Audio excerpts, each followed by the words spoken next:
Como Deus foi ao mesmo tempo justo e misericordioso. Segunda parte. Comentário de Mari Persona. Tem um salmo que é muito usado até para quando se fala de ateus, né? Porque o salmo diz assim: diz o ímpio no seu coração, não há Deus. Mas a realidade, esse verbo haver, não existe nos originais. Tanto é que em algumas versões da Bíblia ele aparece em itálico, que são palavras que não existem, que o editor da Bíblia apenas acrescentou para dar um fluxo, né? uma fluidez maior no texto. A passagem diz no seu original assim: diz o ímpio no seu coração, não Deus, não Deus. É isso que nós dizemos para Deus: não Deus, me deixa tranquilo, me deixa sozinho, não me perturbe, Deus. Eu quero viver minha vida, eu quero ser dono do meu nariz, eu quero tomar minhas decisões, eu quero definir o meu futuro. Não, Deus. Isso está no coração de todo homem, no meu coração, no coração de cada um aqui. Todo mundo sabe disso. Todo mundo sabe. Ninguém gosta de ficar preso a alguém, sem conhecer que esse alguém é um Deus de graça, de amor, de misericórdia, que não quer prender ninguém, mas só quer tratar com graça, com misericórdia, com salvação. E aí, então, ele já dá a sentença aqui que eles não iriam recebê-lo. Os judeus, esse Israel, essa amostragem do grande tumor que a raça humana se tornou, por serem todos pecadores, todos pecaram e ficaram destituídos, então, da glória de Deus. Esse grande tumor que é a raça humana, esse grande câncer que é a raça humana. E não precisa ir longe, basta abrir os jornais para ver quanto ele corrói. Essa amostragem que Deus tirou, para trabalhar com essa amostragem, provou-se totalmente incapaz de se ajudar a si mesma, de obedecer às leis de Deus e até de receber o Messias que havia sido prometido. Então, ele declara no versículo 24, em verdade vos digo que nenhum profeta é bem recebido na sua pátria. Eles estavam no meio do seu próprio povo. A salvação vem dos judeus, ele fala para a mulher à beira do poço para uma samaritana, mulher samaritana, que a salvação vem dos judeus. Ele fala em 1 João, o evangelista João fala no primeiro capítulo do seu evangelho, que Cristo veio para o que era seu, que era o seu povo, mas os seus não o receberam. Mas a todos que o receberam, deu-lhes o poder de serem feitos filhos de Deus, a saber os que creem no seu nome, que não nasceram da carne, nem do sangue, nem da vontade do varão, mas nasceram de Deus.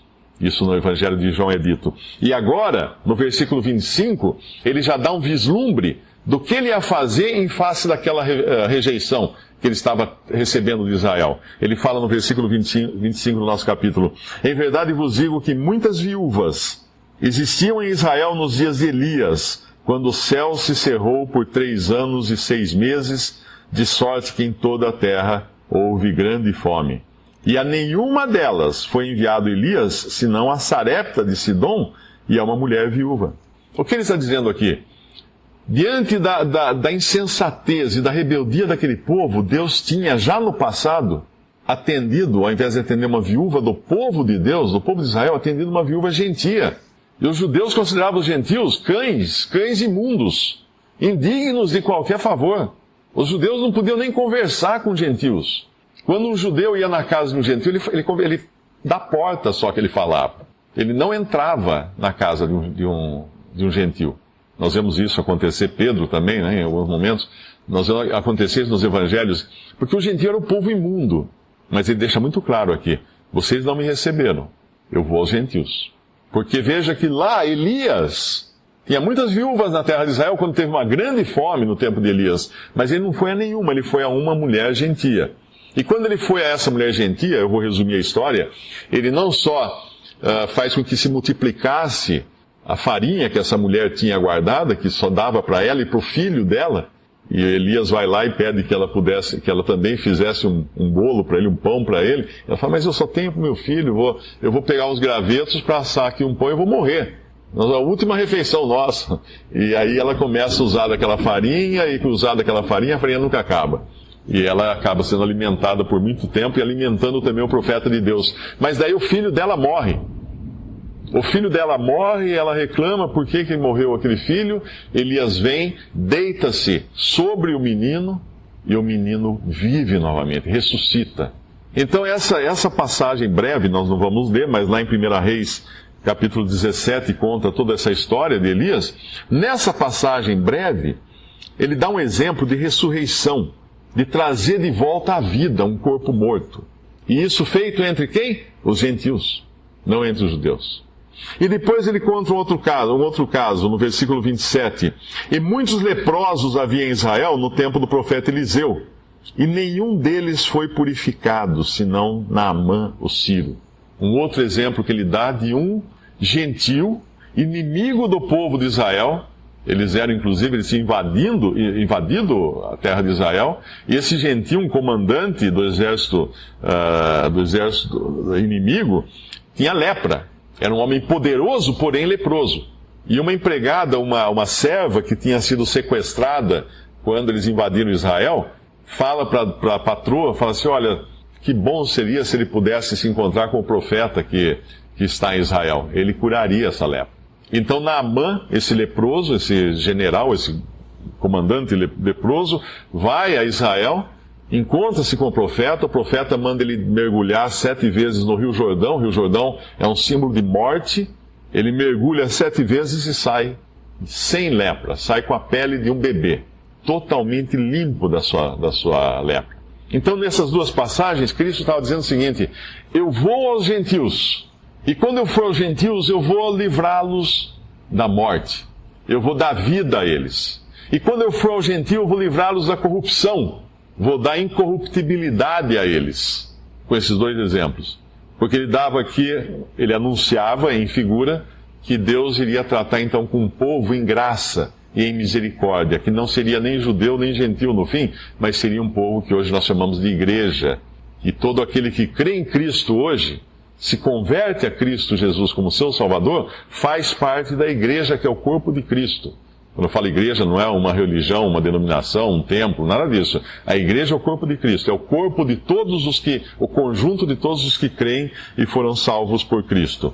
E no versículo 28, nós vemos o que aconteceu com essa declaração. Porque isso aqui era uma infâmia para um judeu. Imagina um judeu ouvir falar que o Messias que eles estavam esperando se revela na frente deles, e quando eles o rejeitam e falam, não é esse filho de José? Ou seja, é um comum. Ele avisa que vai para os gentios, e eles o que fazem?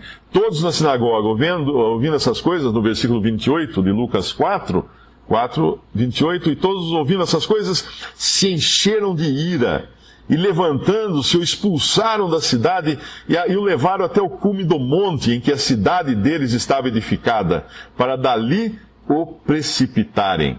Eles fazem basicamente uma coisa parecida com o que Satanás faz na hora da tentação do Senhor Jesus, que ele leva também o Senhor num monte, no lugar mais alto do templo, e falando, pula daqui, né? Se você é o Filho de Deus, pula daqui, e os seus anjos vão te sustentar. E eles fazem isso, mas agora eles querem empurrar. Eles querem matar o Filho de Deus, para dali o precipitarem. Ele, porém, Jesus, porém, passando pelo meio deles, retirou-se. Como que ele passou pelo meio deles? Eles não sabiam com quem eles estavam mexendo. Uma multidão cerca ele, quer levá-lo chegaram a levá-lo para o cume do lugar alto que estava, e quando iam jogá-lo, o que ele fez? Ele simplesmente passou pelo meio deles. E ninguém fez nada. Porque Deus e homem andando nesse mundo. E agora eu queria abrir uma passagem que tem tudo a ver com isso que ele disse que o Messias faria. Está em 2 Timóteo. Nós vamos encontrar em 2 Timóteo. 2 Timóteo é a última carta que Paulo escreveu em vida. Ele estava preso em Roma. Ele seria solto por pouco tempo ele seria solto, depois ele seria preso novamente, depois dessa carta, e seria decapitado, isso segundo a tradição cristã. Não temos na Bíblia uma confirmação da sua decapitação. Mas ele foi morto, ele foi supliciado, ele foi martirizado. E nessa situação, podemos imaginar um homem, Paulo, preso, sabendo que a morte o espera, nas mãos do homem mais poderoso e vil da sua época, um tirano, Nero. Se alguém hoje reclama de governantes, ainda não sabe o que é um tirano. Nero fazia os seus jantares. Para iluminar os seus jantares no jardim do palácio, ele mandava fincar estacas Aí todos os convidados vinham, sentavam nas mesas, aí eles amarravam cristãos nas estacas, despejavam betume, que basicamente é petróleo, sobre esses cristãos e acendiam. E eles jantavam iluminados pelos cristãos morrendo queimado no jantar. E isso eram os romanos, a elite romana funcionava assim. Aqueles bacanais, aqueles jantares absurdos que eles faziam, e que eles inclusive comiam, depois eles vomitavam para comer bastante de novo, e vomitavam, e comiam mais, e bebiam, e vomitavam, eles faziam isso, até não aguentar mais e desmaiar. Era assim que eles levavam esses jantares. E alguns jantares desses eram iluminados por cristãos sendo queimados. E Paulo era um sujeito a passar por aquilo.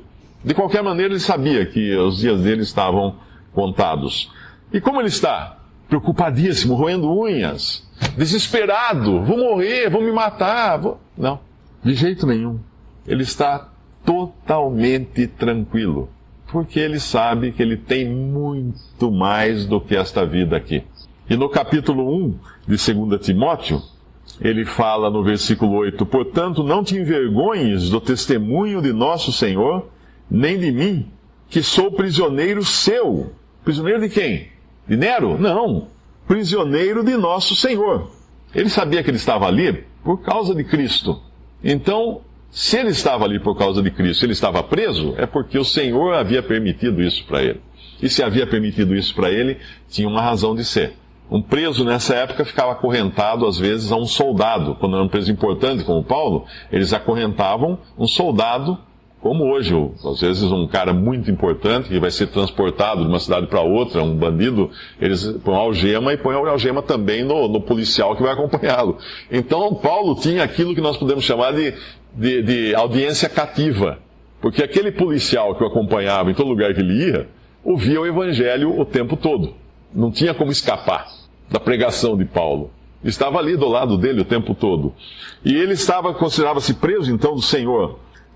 Prisioneiro seu, antes participa das aflições do Evangelho, segundo o poder de Deus, aí ele vem, no versículo 19, que nos salvou e chamou com uma santa vocação. Agora perceba o verbo, ele não diz que nos salvará. Por que isso? Toda religião promete uma salvação futura, tipo assim, olha, se você for bom, se você for fiel, se você der os dízimos para a igreja que você vai, se você fizer isso, fizer aquilo, lá no fim, Deus vai pôr numa balança, ver se pesa mais as moedas que você deu do que as moedas que você tirou, e então você vai receber a vida eterna. Não. Você no futuro, não. No Evangelho não é assim. Em João capítulo 5, versículo 24, diz assim, o Senhor Jesus diz, quem ouve a minha palavra e crê naquele que me enviou, tem a vida eterna. Terá? Não. Tem a vida eterna. Tem a vida eterna. Não entrará em condenação, mas passou da morte para a vida. Quem ouve, crê, tem. Não entrará, passou. Olha que situação mais do que resolvida.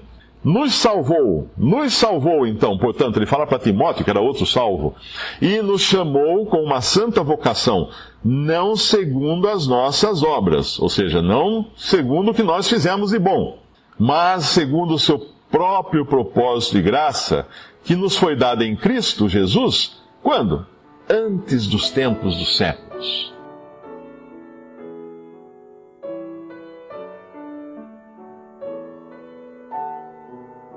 Visite Respondi.com.br.